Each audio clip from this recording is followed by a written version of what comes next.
Well, thank you for having us to have your time here. Of course. Tell us a little, please, about the most valuable lesson you've had as a college student.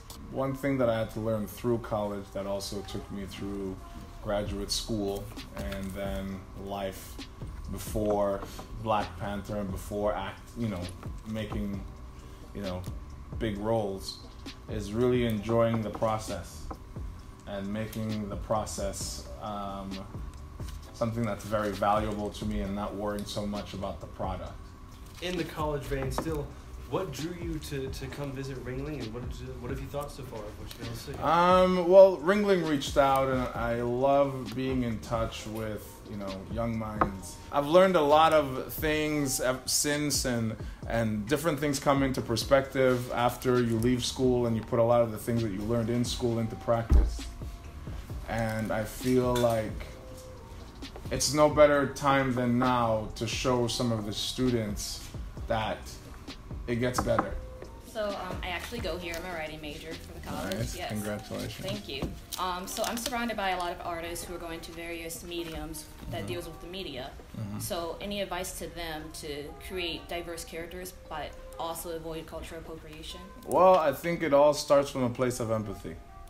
I think no matter what your race, creed, or background, if you start from a place of empathy, you look at people as whole beings, which means you don't judge them from their present. You don't judge them at all. You actually take a look at them as a holistic creation, something, you find out what the root cause of who they are today is, right? Which means you can look at them empathetically and create a full three-dimensional, what is going to be a flawed story, flawed characters, flawed everything. But that's what makes it beautiful, right? You can avoid cultural appropriation by just actually having empathy and not wanting to steal, but elevate. It really is a conversation of allyship,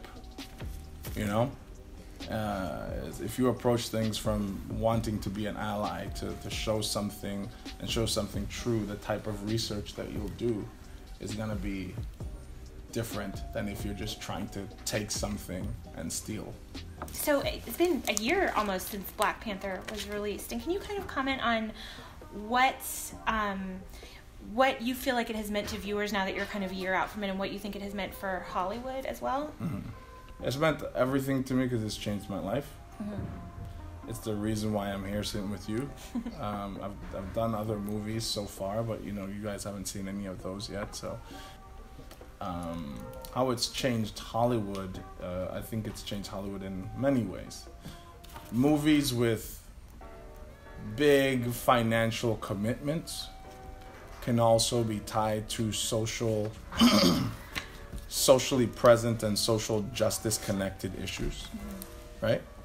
And that there isn't and should not be a dichotomy between artistic pursuits and financial pursuits, right? They don't have to be in conflict. Yeah. Which means that we can and should fund them, right? So I think it's changing that. And for all of those people who haven't understood that yet, and I've heard and I've been in conversations where people say, we're looking for our own Black Panther. And that's the wrong approach. How did your preparation for your upcoming movie, Us, differ from your preparation for Black Panther? Oh, God, I think, we have a different director. When it comes to really great work. So Black Panther, Ryan Coogler, Disney's approach to Black Panther was incredible. Jordan Peele's approach to Us, incredible, because they're both world-making. They're creating different worlds. So just by default, the process is different because I'm creating a different world with different rules, with different constructs. It's a different character, it's a different world, and the preparation was really, I hired a dramaturg, right?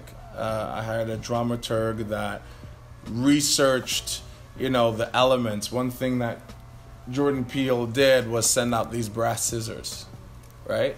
So my dramaturg looked up the meaning of brass scissors and what the meaning of brass scissors have been in different forms of literature. I was just wondering if you could talk a little bit about your friendship and working relationship with Lupita Nyong'o, because you've worked with her on Us, you worked with her on Black Panther, and you've known her for a while, back to your university days, if I'm not mistaken, right? Yeah, it's just a wonderful opportunity to be able to make this journey with Lupita Nyong'o. Mm-hmm. Knowing her from school, she's gotten to see me do a cornucopia of just different roles. And I've gotten to see her do a variety of different roles that people haven't seen her do in her Hollywood career. On another topic is I'm part of the He for She program, an initiative with the United Nations. And being able to be an ally to a movement in Hollywood of empowering and giving women equity in movies is really important to me. So to be a supporting character and be in a supporting role to one of my greatest friends' first lead roles was really important to me. And to be able to empower a black woman in a role that questions and pushes and challenges the genre, because that's what Jordan Peele's movie is doing. Can't give you details, but I can tell you it's challenging the genre. It's challenging a genre where people of color are usually the first casualties to the genre. You know, they get killed first for no reason. I'm gonna just walk outside, you know, dead, right? Let's split up. Dead, you know, and now you put a black family at the center of that. And then you challenge what else can be the casualty to a genre of horror. So that's what we're going to be doing, and I'm really excited to be a part of that and be a part of that with Lupita.